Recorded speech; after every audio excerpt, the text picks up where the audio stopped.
Hello, everyone, and welcome to Shark Sciences, where we make science concepts easy for you to understand. Today's topic is going to be on enzyme kinetics and the different types of inhibitions of these enzymes. First thing, we need to understand what an enzyme actually is and what it does. So, naturally, let's say, for example, you want to push a cart up a hill. In order to push the cart on top of a hill, you need to be putting in energy in order for the cart to be physically moved by you. Now, similarly, in our body, we have physiological reactions that take place constantly. And this is what keeps the body in a very homeostatic manner, in a very balanced manner. Now, an enzyme, its job is to speed up the reaction process inside of our bodies so that it can reach those physiological levels in order for us to survive. We can graphically represent this by showing you reactants and products. So let's just take this for example. We say, here are our reactants, and all the way down here are our products. Now, there's two different types of graphs in which you put in energy and you take out energy, but we're not going to get into all of that. We're just using this graph as an example to explain to you what an enzyme actually does. So let's say, for example, we have our reactants here, and we have our products over here. Now, this right here is known as the activation energy. Activation energy basically means the amount of energy that is needed to put into a reaction in order for it to proceed. Now, what is the job of an enzyme? The enzyme, basically what it does is, now let's say this is the normal reaction and we add an enzyme into this. What the enzyme will do now is that it will lower the amount of energy that needs to be put in so this reaction can proceed faster. Moving on, there are two main concepts in order to understand kinetics and inhibition as well. Those two things are, number one, Vmax. What does Vmax mean? Vmax actually has two definitions. The first one is when all enzymes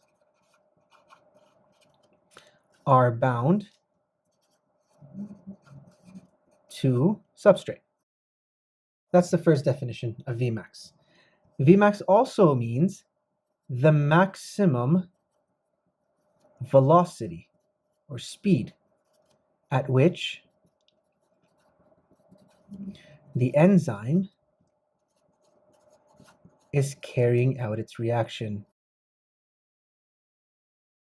So we can say that when an enzyme is bound to a substrate and it's at its maximum velocity of carrying out the reaction, we say that the solution has reached Vmax. What we also want to learn about is something called Km.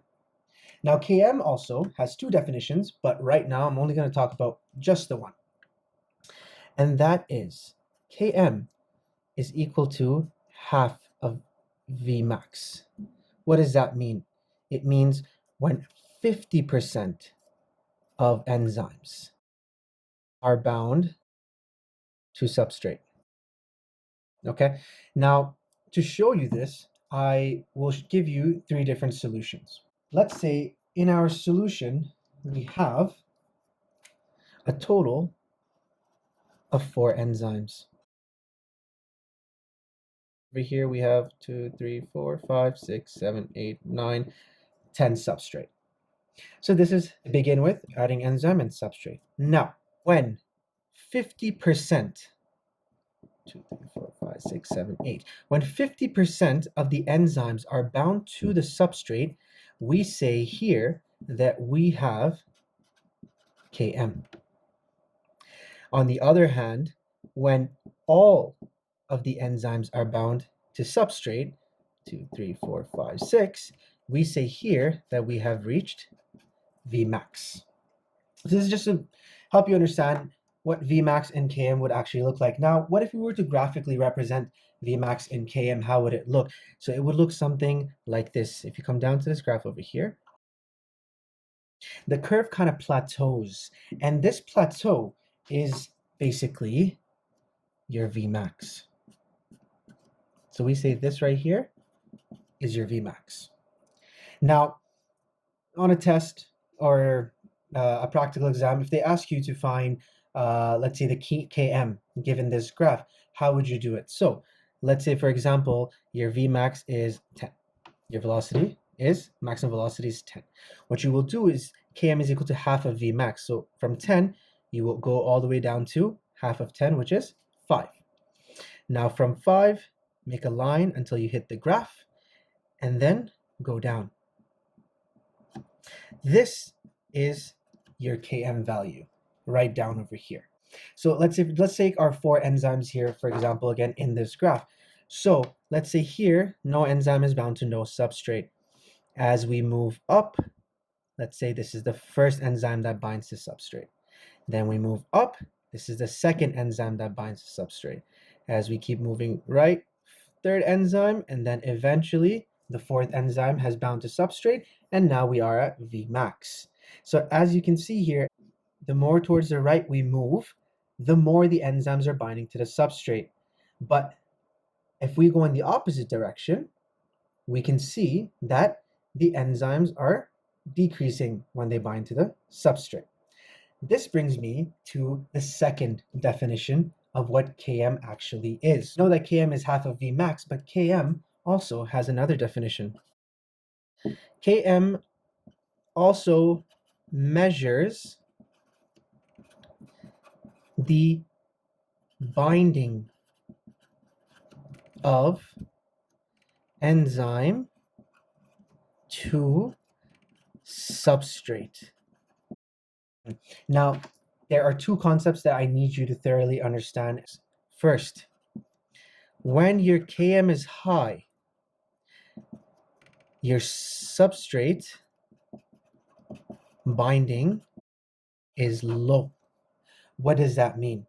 So you can see, here's my Km, and I told you as you move towards the right, more enzymes will be binding to substrate, which means the other substrates will not have an enzyme to bind to. Hence where I told you Km is down here. So as the Km increases, binding to substrate decreases, and vice versa, which is the opposite. So if Km, on the other hand, now decreases, you can say that the substrate binding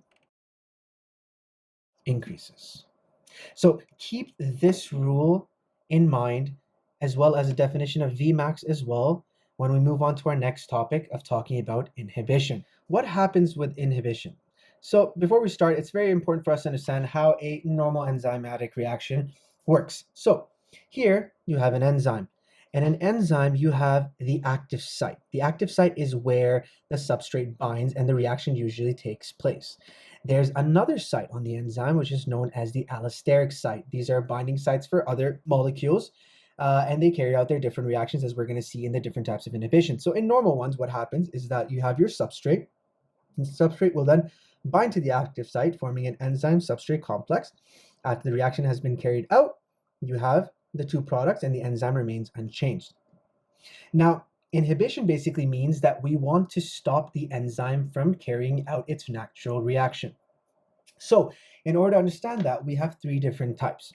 We have competitive, non-competitive, and uncompetitive inhibition. So I'm going to be going through each of them with you one by one. In competitive inhibition, you have an enzyme, you have a substrate, but then you also have something called a competitive inhibitor. Now, the competitive inhibitor, what it does is that it will go and bind to the active site. Now, if it binds to the active site, this does not allow the substrate to bind to the active site anymore. So essentially, competitive inhibition has happened. Now, what would you say would be the Km and the Vmax in this? Km increases, but you have no change in Vmax. Now, why is that? First, we look at Km.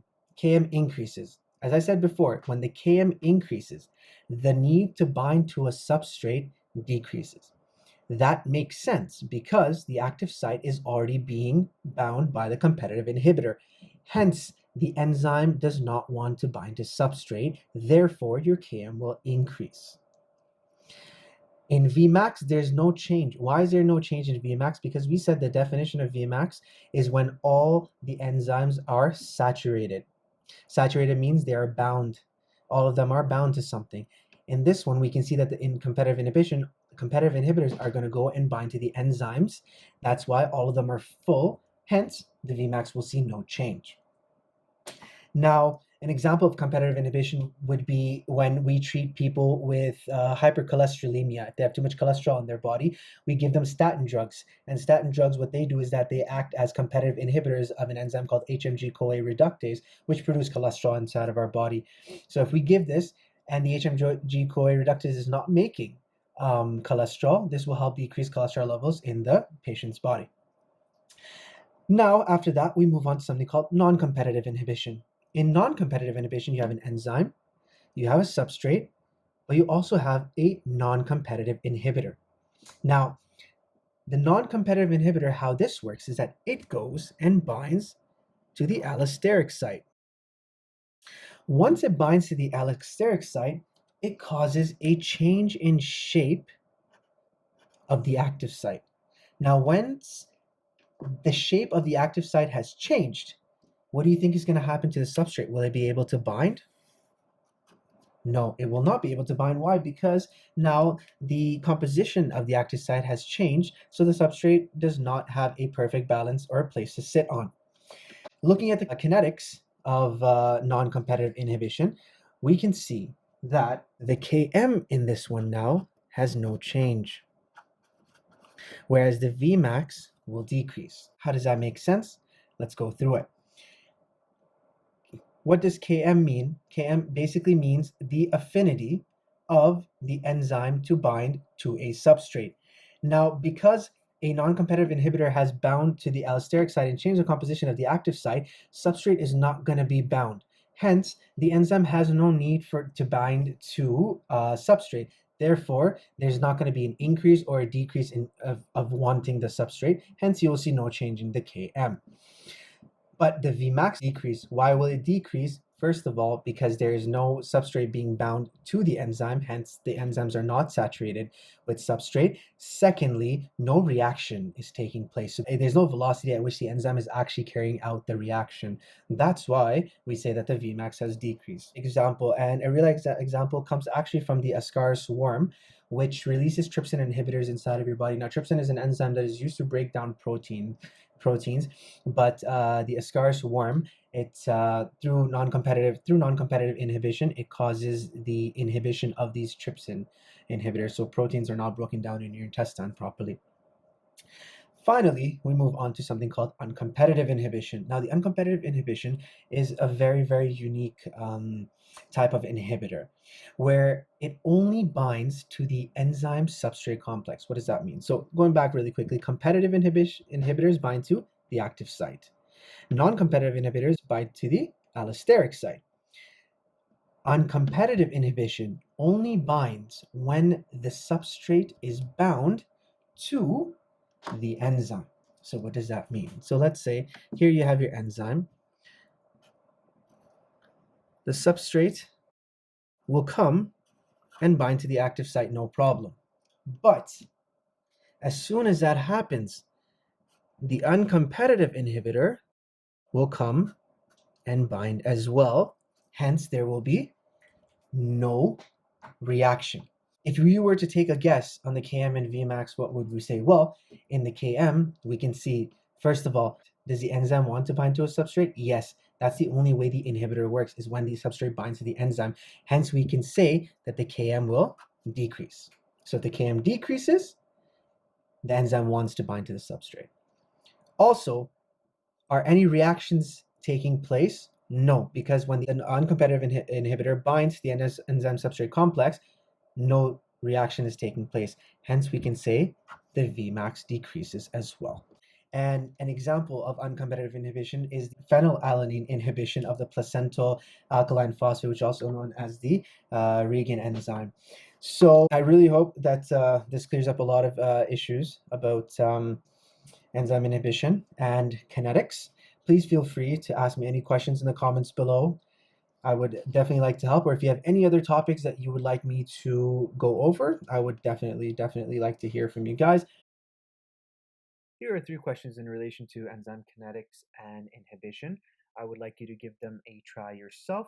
So when I say please pause the video, then after that, I will be providing the answers at the end. So go ahead and pause the video now.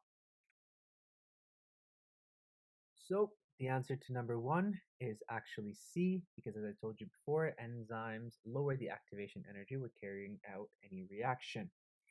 Now for question number 2, this is a clear-cut example for uncompetitive inhibition because it is binding to the enzyme substrate complex.